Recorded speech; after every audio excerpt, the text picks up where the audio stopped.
Welcome, ladies and gentlemen, to PowerCon 2020, broadcasting live right here through the power of the internet. Welcome to the first panel of the day. I am very excited about this event this weekend and very excited for the panel we have for you guys here today. I, of course, am going to be your host, Pixel Dan Eardley, and today we are going to be talking about Masters of the Universe MEGA CONSTRUX. So joining me from the MEGA CONSTRUX team, please welcome Kevin and Felipe. Hi, how are you? Thank you guys so much for joining us. We're really excited to hear from you and see what's going on with the Masters of the Universe brand over at MEGA CONSTRUX. I think it's going to be a lot of fun.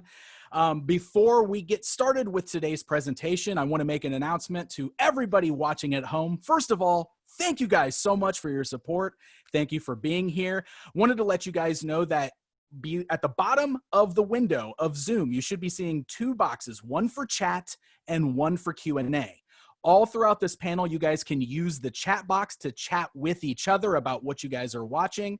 At the end of this panel, when I announce it's time for Q&A, you will then use the Q&A box to post your questions for the panelists. Please refrain from using that box until it's time for the Q&A to begin, because all of those questions will be wiped out fresh until it's time for the Q&A to begin, okay? So we will announce when we're ready to be accepting questions from you guys. Also, if you guys didn't already know, 5 random winners will be winning their very own MEGA CONSTRUX Castle Grayskull playset. As long as you are here with your Zoom account, you are automatically registered to win, and those will be announced next week. So stay tuned to thepowercon.com. All right, with all that being said, I think it's time to dive in to today's presentation. So I'm going to start by asking a question to both Felipe and Kevin, the two of you guys. What are some of the highlights of working on Masters of the Universe within MEGA CONSTRUX, and what's the standout toy that you guys have worked on at this point? Well, thank you for having us, and I'm going to start. One of the highlights for me, it was the development of Battle Bones. It started like a project, like an inside project, but because we're fans and we love to do things as well. And later was developing into an SDCC exclusive. And this was an extremely great experience. As well, we did plenty of design reviews until we had the final model refined. And it looked like the original toy as much as possible. Another highlight has to be Castle Grayskull. It's one of the most complex and challenging designs that we have ever made. The full team was involved in so many aspects. You could say that this toy has a little bit of all of our team inside of it. Awesome. Kevin, what do you think? Well, for me, definitely the first highlight is working on He-Man and Skeletor, the very first 2 figures that we released. It was a big moment for me and for MEGA, because MEGA was finally doing MOTU. And then I would have to say the second highlight is definitely Castle Grayskull as well. Like Felipe said, there was a bunch of people that worked on it, and the 2 of us were lucky enough to. And the project had started and stopped a few times. I mean, we tried to get it off the ground for a couple of years. So when it was finished and we had the first production samples in hand, it was really a great feeling. But the standout toy is definitely Castle Grayskull. But if you're asking me what my favorite MEGA CONSTRUX toy so far is, I would have to say it's the, spoiler alert for anybody who doesn't want to hear, the Battle Ram. The original toy, my cousin had it, and I would always used to play with it when I was visiting her. And so I was super happy when it translated super well into brick form. But more on that later. Oh, awesome. Awesome. I love it. Little teasers for what you guys are going to be showing us. So obviously Masters of the Universe has been around for decades. What's it like taking something so iconic and adapting it to a construction toy? And what have the challenges been in that? Well, we grew up with Masters of the Universe. We watched the original Filmation cartoon, and we played with the vintage toy line. For us, translating this nostalgia into brick form allowed us to give the best to the fans, what we always dreamed to have as kids. The biggest challenge, I have to say, is always the features. Because we wanted to incorporate as much as possible into our format, so the scale has to be very challenging. From the start, I say that the whole team, we all decided that all our toys will have to include as much as the original features as possible. So that is one of the aspects. Yeah, I agree with you, Felipe. That definitely the features are the more challenging, but also the more fun part. I mean, when you look at it on a toy perspective, what that means is basically that the Roton, which is half the size of the original, has to be able to spin when you roll it on the table. Triclops at a 2-inch scale still has to have his visor that turns to show his eyes, and means that Trapjaw's weapons are interchangeable. So at a 2-inch scale, that's definitely the biggest challenge. Awesome. Awesome. Very cool. Well, hey, let's talk about that design process. So let's say like Man-at-Arms. What goes into the design process of a Man-at-Arms minifigure? Can you give us a little behind the scenes look at that? Sure. So here we go. Usually the design process has multiple stages. So here are some broad strokes about it. We start by kit bashing. So we got our maps, that's short for micro action figurines for the people that don't know. And we take all the existing parts that we have, and we basically have giant bins with different parts like arms, armors, torsos, etc. So we rummage through all those, and basically we put together a figurine. That will be our first prototype. This allows us to determine what can be reused and then what needs to be designed. First picture, please. Thank you. After that, we sit down with the 3D sculpture team and we basically work around all the complete look, the proportions, the functionality, what will be the new parts. We make sure to fit everything in our map to basically be in the building system. In this image, you could see all the gray parts are actually the existing parts that we found for this figurine. And all the light parts will be, in this case, the parts that we designed exclusive for this one. So we regularly print new parts using a 3D printer. This allows us to validate all the new parts, that everything works together. And basically, we do a lot of versions until we're finally satisfied of the design. If we can go to the next picture, please. Thank you. Then once that part it's already defined, we print the final version and we send to the prototype shop for painting. On our side, the design team, we digitally assemble everything and we color the figurine. And this will allow us to know exactly what needs to be added or what needs to be removed from the figurine. If we go to the next picture, please. Thank you. All of these steps lead us to a prototype that we use for the rest of the development. At this point, we talk with the engineering team and we check that all the new parts are safe and are up to the standards of production. And then we basically hand the project to the production team. They will cut the molds and they produce the samples that we validate many times until we know if there are more adjustments to be done or if everything is correct. We communicate with a lot of teams. So we talk with marketing, graphics, packaging, sales, through all this process. By the time the product reaches the store shelves, a lot of people, dozens of people were involved. So this is truly a big team effort. So we brought along, or we prepared a couple of pictures of some prototype figures that to show you guys the different stages. These are basically from our concept vault that we're opening up to you guys for the first time. So not all of these are planned for production in the line yet, but we thought you'd get a kick out of seeing them anyway. So on the first slide here, you can see some of these are test shots. These are basically produced by the factory to test out new molds. The factory grabs whatever plastic resin they have lying around when they shoot these into the mold. So they usually result in some pretty weird color combinations, as you can see on the screen. The next picture are some examples of 3D printing. Now, 3D printing has become a common technology now. I think a lot of people have a miniature version of it, miniature machines at home. But Mega's actually been using 3D printing for almost 20 years now.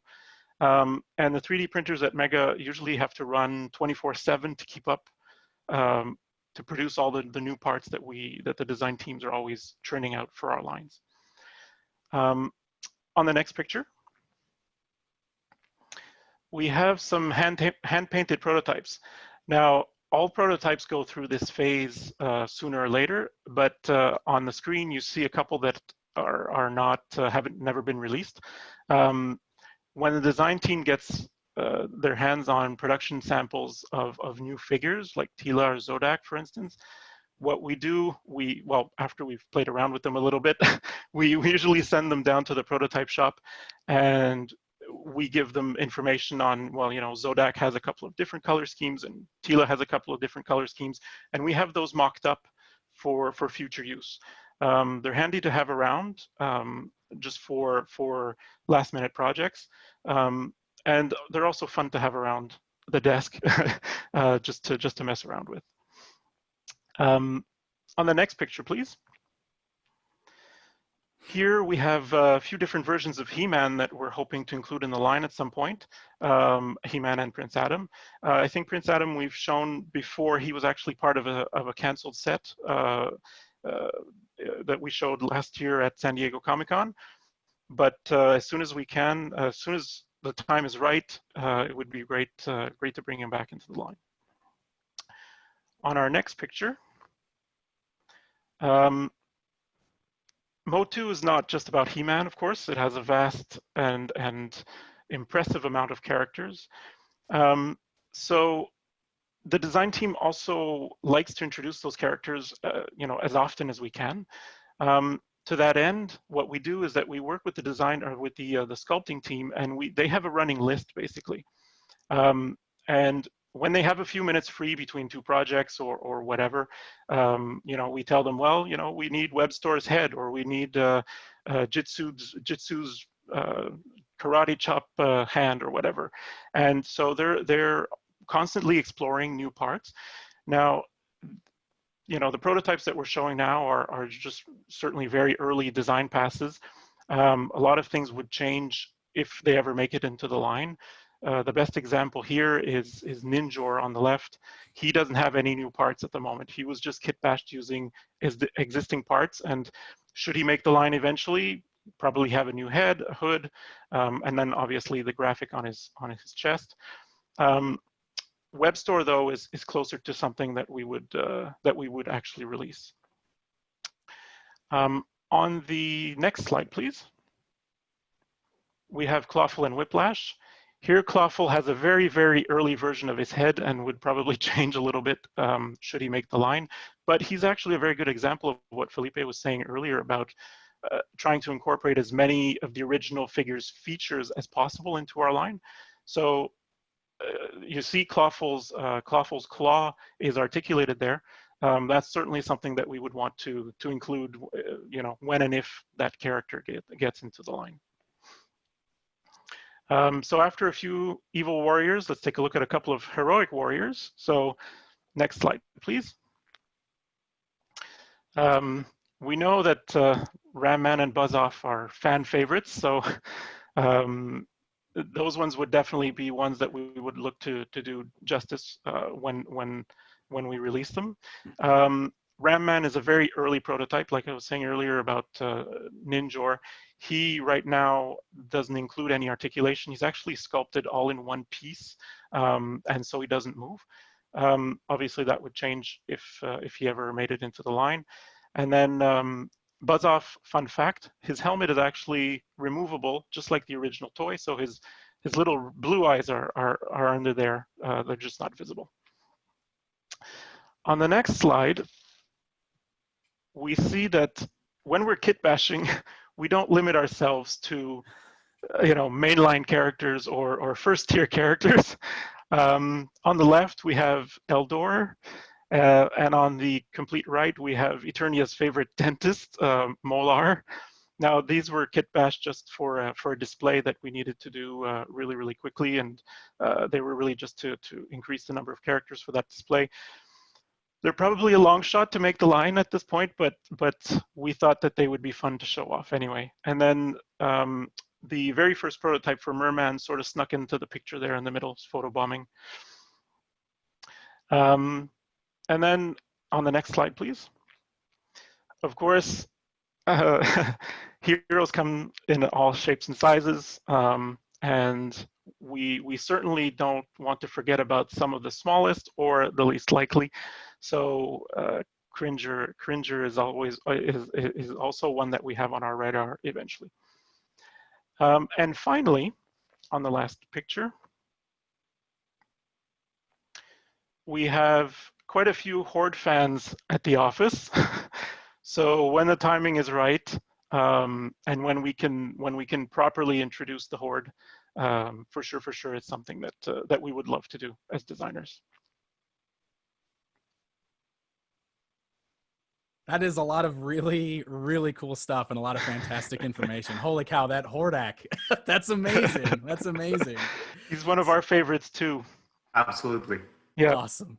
Yeah. Awesome. Well, obviously the minifigures are a huge highlight, but one of the other things I want to ask you guys about is the packaging, because you guys have done an amazing job of kind of capturing the look of the 80s toys in your packaging, especially when we're looking at stuff like the Wind Raider and Castle Grayskull. So can you guys kind of talk a little bit about that, like your decisions in the packaging and how that design works? Sure thing.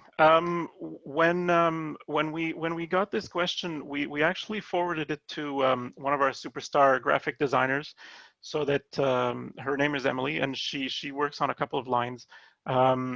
She couldn't be here today, unfortunately, but she sent along a quote, and she sent along a couple of images that she wanted to show you guys. So we'll take a look at the first picture.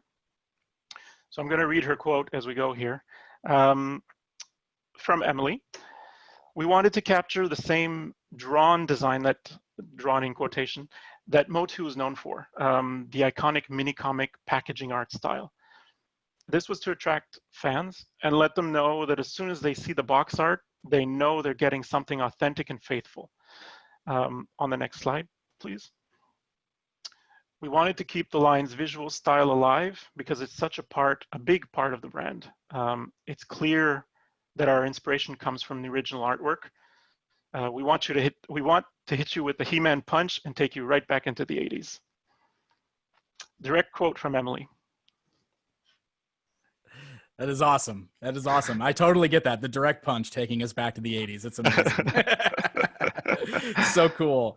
So obviously Mega Construx has a very passionate fan base, correct?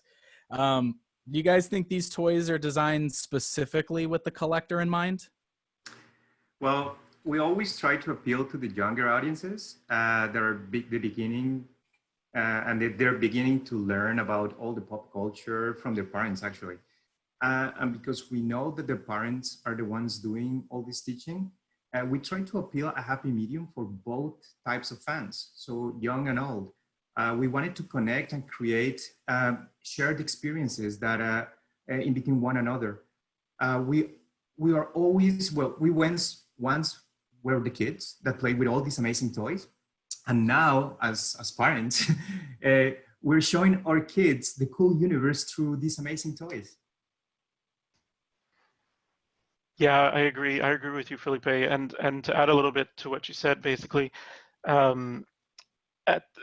if we want to peek behind the curtain a little bit more, at the beginning of every development season, the design team actually sits down together and we debate, we decide what flavor we want to give the new toys for that year.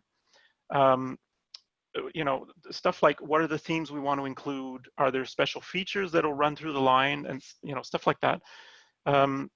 So this flavor, it becomes the DNA of our line. We call them our design pillars. And these pillars ensure that our original intentions for the line stay constant throughout all the changes that come up through the design cycle. One of our main design pillars for MOTU right from the start, we called it kid-friendly, collector-approved. We want to make sure that collectors are front and center with this line, but we also want to make sure that it's accessible to kids who may be fans as well. That's very cool. That's very cool. So can you tell us what makes a MEGA CONSTRUX collector set different from any regular MEGA CONSTRUX set? Well, that's a good question.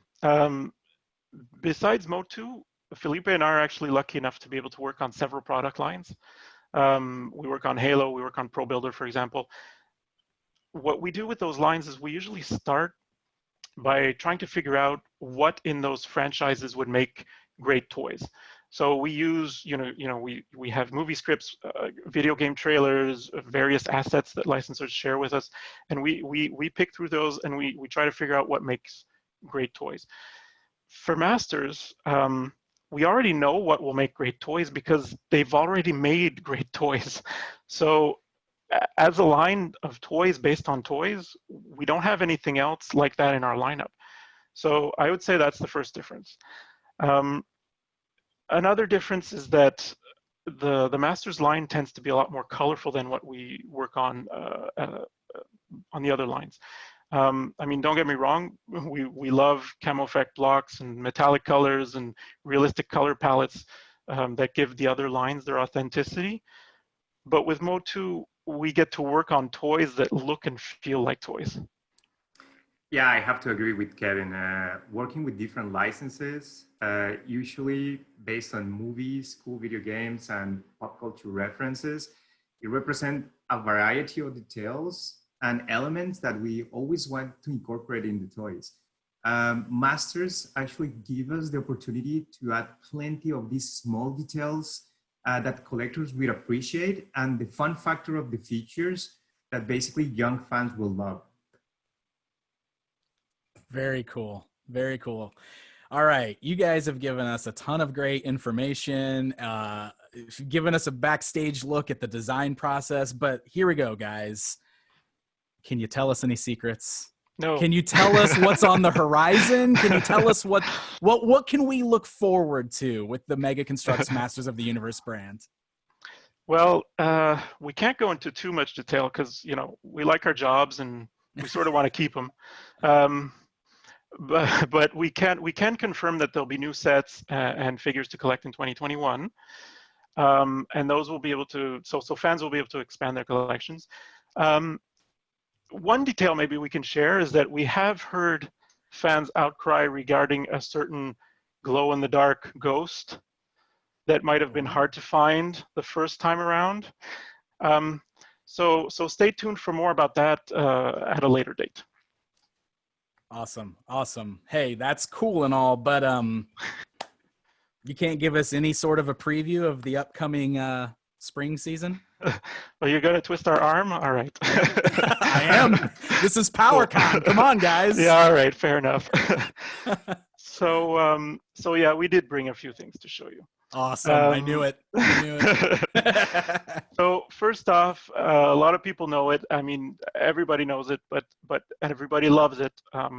Castle Grayskull is the biggest set we've ever released at Mega in over 25 years of history. It clocks in at over 3,500 pieces. It has all of the originals, details, and features. It includes 6 characters, 7 if you count Zor, actually. And the box is a complete remake of the original box.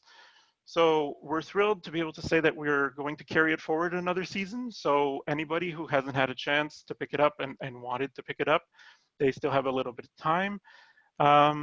And just to whet your appetite or to make you fall in love with it again, we have a nifty little retro video to show you. And oh, and by the way, Skeletor is voiced by Felipe in here.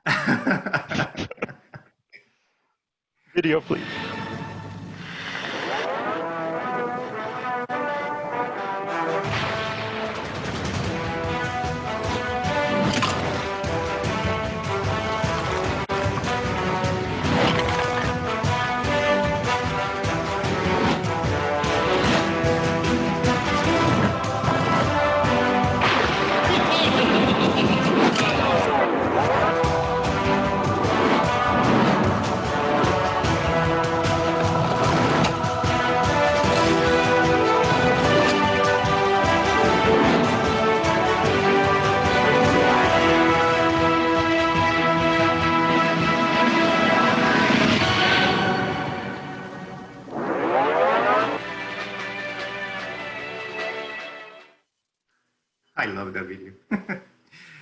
Okay, so next, let me introduce you Battle Ram. We have previewed this one in the earliest New York Toy Fair. Can we show the picture, please? But we're thrilled to show you a sample of the Battle Ram. If we can go to the next picture. This is the box artwork. It is directly based on the vintage box. The Battle Ram does everything that the original did. So if we could show the next picture. It has working launchers and two spare projectiles that you could actually put in the back. And of course, the front splits to create the sky sled. And also, we incorporate different heads for the sky sled. So you could change the allegiance from heroic warriors to the evil warriors. But we wanted to show you more than that. So if we go to the next picture, yes, we're thrilled to introduce two new characters in this set. Mechanic. It's a brand new character in our line, and he includes the two next extensions to replicate the original feature, and also triclopes. This one, we work a lot, very hard to include the original visor that spins, like the original toy. So this was a challenge because trying to incorporate that in that 2-inch micro action figure was very cool. This will retail at $19.99. Cool. Our next reveal is actually 3 sets. We're really proud to introduce what we're calling the Skeletor Skulls assortment. Each one will come in a nifty Skeletor packaging that doubles as a playset base. Each one has a different color scheme, so they'll be fun to collect. And each one will have a figure and a small build. So if we take a look at the first one will feature He-Man with the jet sled. So the jet sled itself is buildable, completely buildable, has all the same deco as the vintage version. And He-Man will include his blue harness to mimic the one that came with the original set. It also has a cool spinning feature that you can attach on top of Skeletor's head there and make him spin or fly around the head. It also includes the base plate that's the back of the skull head and a few diorama pieces to set the scene. If we take a look at our next one, here we have Fisto and the Cliff Climber. Who would have thought the Cliff Climber would make it back into a MOTU line 40 years after it actually came out. Fisto will feature a new deco. The Cliff Climber will have all of the same features as the original, so the working winch, the drill weapon, just like the original, and it's going to be wearable by most of the MOTU figures in the line. We threw in a buildable weapons rack and some extra accessories in there just because, well, we love accessories. And this one here, the Skeletor packaging, is actually glow in the dark. So if you want to spook anybody in the middle of the night, just leave it around the living room or the fridge if anybody's getting up for a midnight snack. I would never do that. And last but not least, we're really happy to introduce Trapjaw and the laser turret. So the turret itself is slightly larger and more detailed than the one we included with Castle Grayskull. So it'll make a cool extra battlefield accessory, or you can add some firepower to your castle. It also incorporates a hidden working launcher in there. And finally, the star of the show, the Eternian computer console on the left. No, Trapjaw is making his debut in the line for the first time. He'll be in his mini comic colors. He's definitely one of the more complex figures that we've done ever at Mega Construx. He pushes the engineering limits of our 2-inch scale to the limit. He'll include 4 arm attachments: his laser, his claw, his hook, and his fly swatter. He also has the ring on top of his head for some ziplining action, and he wouldn't be Trapjaw without a movable jaw. So he appears for the first time in our line here, and we're super happy about that. Each one of these sets will be available early in 2021 and will retail for about $9.99 each. So our final reveal is actually one that we're particularly happy to bring to the fans. We already done Panther in Point Red playset, but what is better than a regular Panther? Well, a flocked Panther. Yes, the furry feline will be offered with a Skeletor in the original vintage color. In the packaging, as we could see in the next picture, yes. It's based on the original's 80s gift set. And if the camera can zoom on me, I would like to show you something really cool. So I have in here one of the pre-production samples. I don't know if the camera is pointing at me. And basically on my left, I have the first prototype that we received for Panther. And basically it looks like he's just come out of the washing machine. Oh my gosh. Thank you guys so much for Flocked Panther. You have no idea. That's amazing. Awesome. Well, hey, those are some incredible reveals, guys. It looks like there's a ton of new stuff coming out from Mega Construx, and that was all the spring stuff, right? That's stuff we're going to be expecting next year. There'll be more stuff in the fall, but we'll talk about that at a later date. Amazing. Amazing. All right. Well, thank you guys so much for that. Before we wrap things up and get to the Q&A, let's ask you guys some questions, huh? Sure. How about what is each of your favorite Masters of the Universe character? Ooh. I love the Evil Warriors from the line. Ever since I was a kid, I found them more detailed and more complex. The variety was huge in comparison with the heroes, like different kinds of weird creatures and colors. But my favorite has to be Skeletor. He's not your average evil guy. He's one of the most iconic villains of the 80s, actually, and he continues to be a pop cultural icon. He looks mean, but he has a dark sense of humor that is always funny. Awesome. All right, Kevin, how about you? All right. I heard your question, and actually, I hear it in 3 different ways. So I'm going to interpret it three different ways. So let's yeah. So I would say straightforward. My favorite character is Hordak.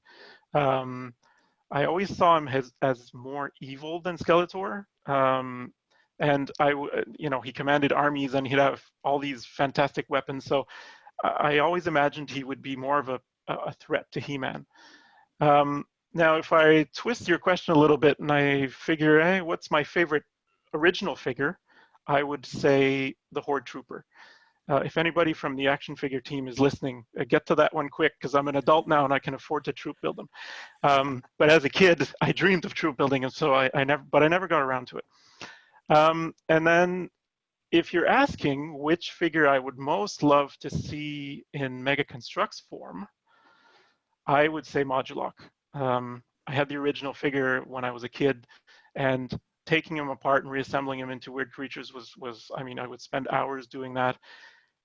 And since Mega Construx is all about building, I think that would fit the line perfectly and would make an awesome micro action figure. Man, Modulok would be perfect in Mega Construx. Yes, that's amazing. And multibot. Oh, and multibot. That's perfect. If I had to pick one, Modulok would be number 1. Oh, that's awesome. That's awesome. All right, last question from me for both of you guys. What is your favorite iteration of the franchise, and what are you hoping to see next? Well, the kid in me wants the Filmation, basically for the nostalgia. I grew up watching every time Masters of the Universe when I was a kid.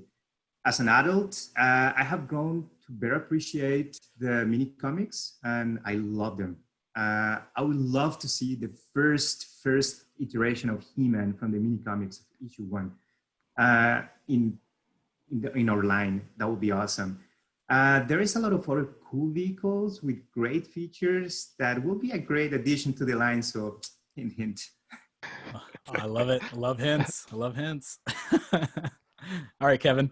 Yeah, well, like Felipe, the original Filmation cartoon is super nostalgic for me. I mean, I used to watch it every day after school, and I think it'll always be the definitive MOTU for me.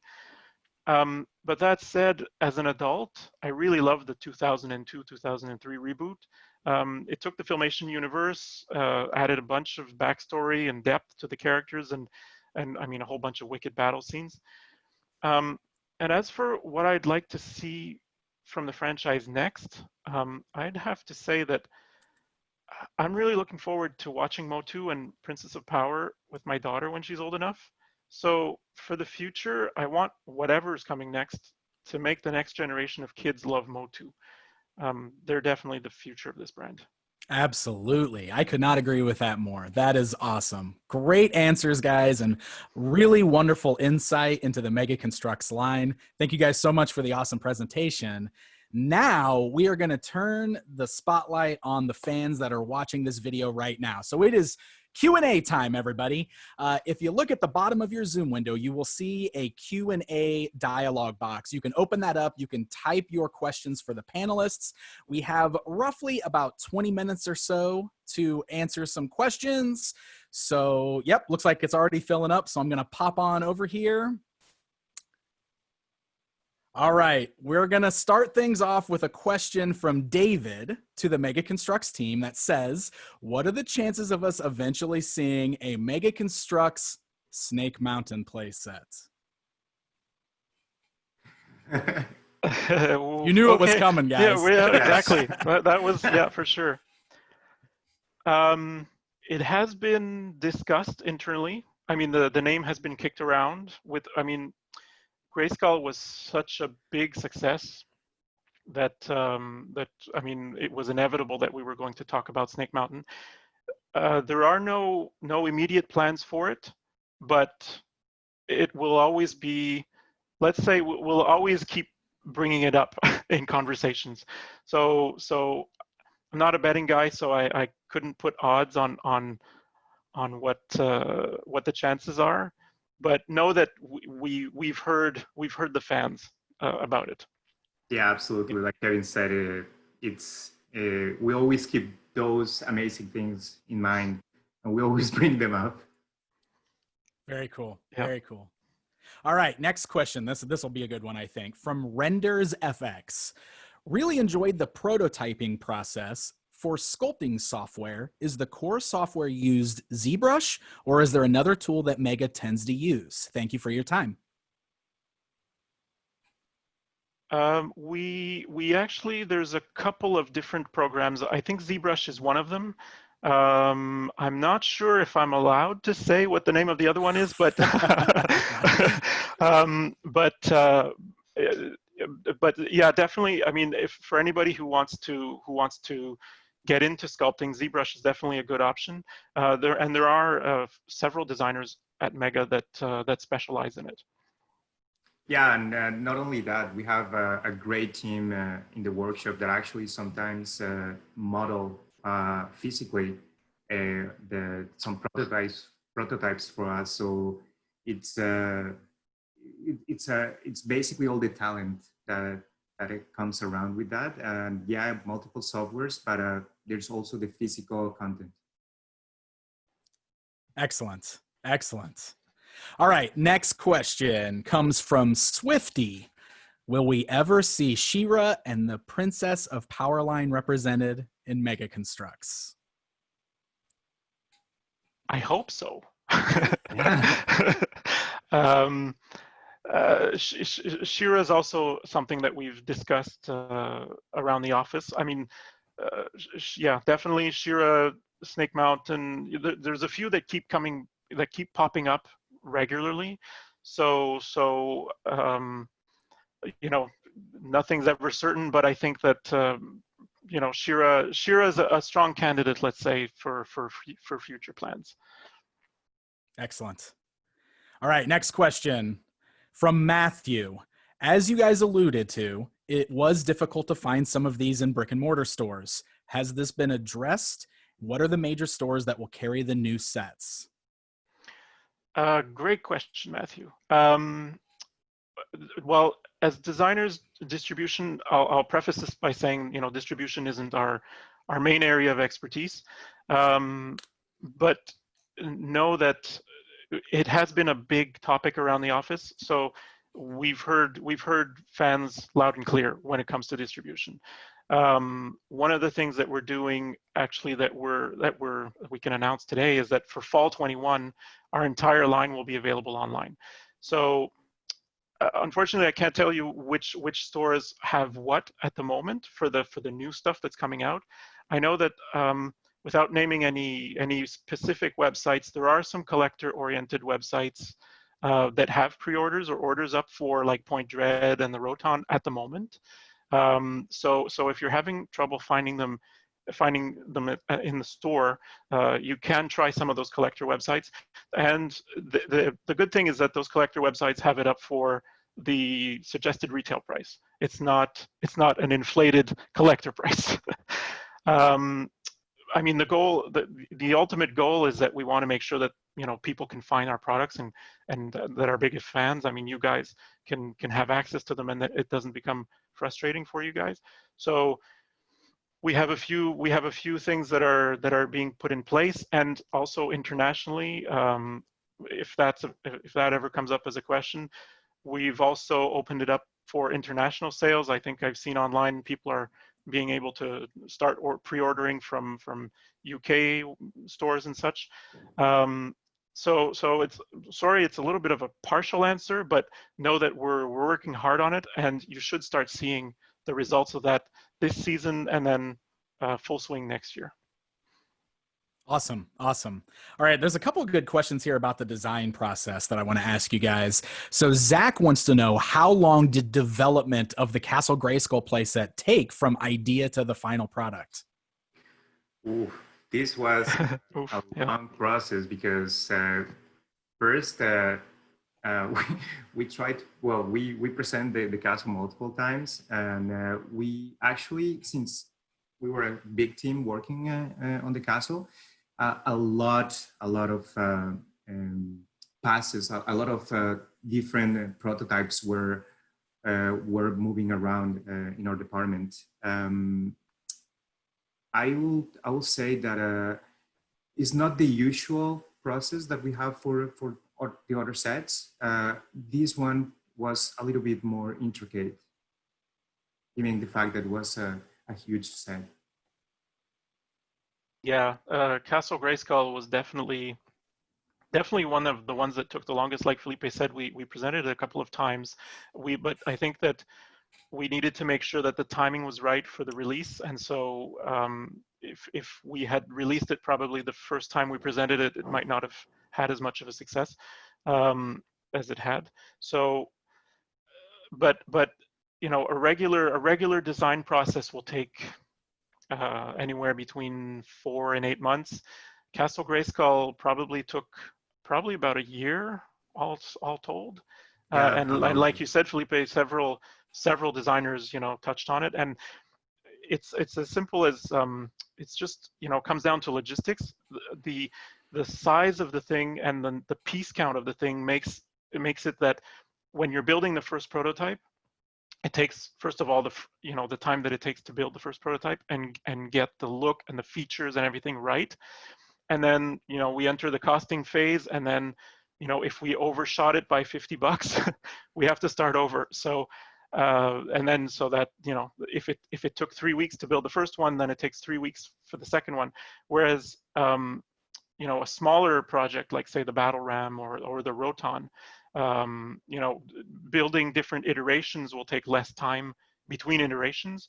So Castle Grayskull is definitely one of the bigger ones, one of the longer ones. Just for the number, just getting all of the pieces the features together as well. and the features and everything else. Yeah. And then there was Castle Grayskull is actually, we created the green for it too. That green didn't exist in our palette prior to Castle Grayskull. Or I should clarify, we actually introduced it for the stands for He-Man and Skeletor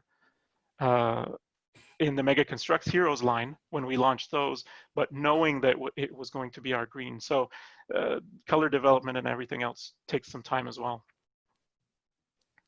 Amazing. That's awesome. That's awesome. All right, here's another one that's kind of about the design process relating to the minifigures that you guys were showing and all that part. Bob wants to know how long it usually takes to hand paint those prototypes. Oh, tell you the truth, our team at Mega, they're super, they're our saviors because they make miracles all the time. Basically, in just a couple of days, you will have, maybe less than that, you will have a fully painted figurine, and it will look amazing. And every time we rely on them because they're our angels, if you want to call it like that. Every time that we need to present this in a design review or something like that, we always have amazing prototypes. So I will say in just a couple of days, you will have a complete figurine. Yeah, yeah. I'd like to reiterate that the prototype department, all the team members are awesome. I mean, as far as so talented, it's not even funny. And we you know, as designers, we try to give them as much as much of a head start as possible by sending our prototypes to the shop before a presentation as soon as possible. But sometimes we get them the prototypes like the day before, and somehow they manage to turn it around, and everything always looks awesome. I mean, top notch, and right down to like if they're painting minifigure eyes at the 2-inch scale, eyes are not fun. And you know, Tila's mascara is something else to paint by hand too. So, and they always do a top notch job. Yeah, you will be surprised of the details that the team managed to pull out, and most of the time is hand painted. So, wow. Great answer, guys. All right, so this question I'm going to ask because I want to know the answer to. This comes from Sean. Is there any possibility of seeing slime and kits like the slime pit in the Mega CONSTRUX lines? I know Mega CONSTRUX has used slime before in some of their other sets, and it kind of goes hand in hand with He-Man, right? Well, we always take all of these cool ideas into consideration, and believe me, and to the fans, we as fans, we would like to have everything available. It has come to the table, but we don't know. Maybe in the future, stay tuned. Yeah, we've talked about it. I mean, it's not for nothing that in the presentation you saw a slime pit, He-Man, and a Hordak. You know, we had we have discussed it, but well, there's no immediate plans for it. But I mean, definitely, you know, since MOTU is so feature driven and we do have experience with slime, it would really be fun to integrate everything together and release the slime pit or something else along those lines. Cool. All right, this question comes from Ian in regards to the Panther you guys revealed. With the Panther being fully flocked, is that going to hinder the articulation, or is he still fully articulated? No, actually, he's fully articulated. We work very hard to actually accommodate all the features and not having any compromise on the functionality of the toy. So what the fans will have in their hands is basically a fully articulated, furry, awesome cat in their hands. Very cool. It's what actually took the longest because we already had, you know, Skeletor and Panther we already had in our figure bank. So figuring out the flocking so as to keep the articulation intact was what technically took the longest in the design stage. But we're happy we got there. And we're really happy that fans will be able to get it. Awesome. All right, next question comes from Roy Kopp. It says, are there any restrictions regarding how much percentage of a project has to require new parts before it's considered to be moved forward into design? Good question. Well, that depends on a whole bunch of stuff. It depends on the parameters of the project. Actually, it depends on if it's an exclusive to a store, if it's something that sees a mainline release, if it's something that it depends on like how much time we have to work on it as well. You know, depending on if it showed up late, or if we have to fast track the project or something. So there's a whole bunch of considerations as to how we decide to make, or how many new parts we can make in a given project. You know, as designers, we're always trying to get the best look and the best features and everything else. So sometimes new parts are necessary, even though we maybe don't have time to make them. we always find a way. But so to answer your question, I guess that it's a combination of factors that go into it. Yeah, I think that's. I don't know, Felipe, did you have anything to add on your side? I agree with you. It depends on the project. It depends also on like in this case in our line with the features. Some features will require specific parts like the rotan, but we always try to play with what we have. So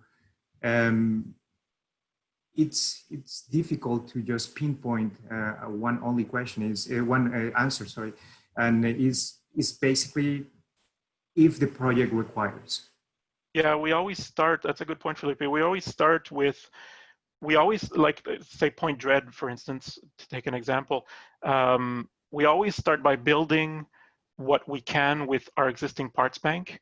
And that sort of informs our choices as far as new parts as well. So, you know, we'll know that once we built it, we can't build that canopy out of existing parts without it looking like really too blocky or having it, you know, unstable or something.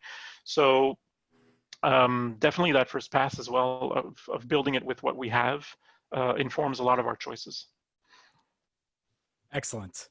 All right, regarding Castle Grayskull. So you guys talked about like creating the green for Castle Grayskull. Yep. Joe wants to know why it was decided to use a flat green color as opposed to the more marbled look that has been seen on some of the other Pro Builder sets. That's a great question. We went back and forth on that one, actually, and at some point early on in the design process, we actually were going to develop two colors for Castle Grayskull: the solid green that we ended up with, and that solid green base with like a darker green marbled effect in it. When it came down to it, we actually, once we built it and we started interconnecting some different green blocks or bricks into the build, we liked that effect a lot. So we kind of looked at it and said, well, you know, we had one of our prototypes painted in that marbled green, and it looked very busy, actually, just because of all the surface detail on that model. And so we thought, oof, it distracts. So we went with the solid green with the darker and different shades of green interspersed into the model to create to break it up a little bit.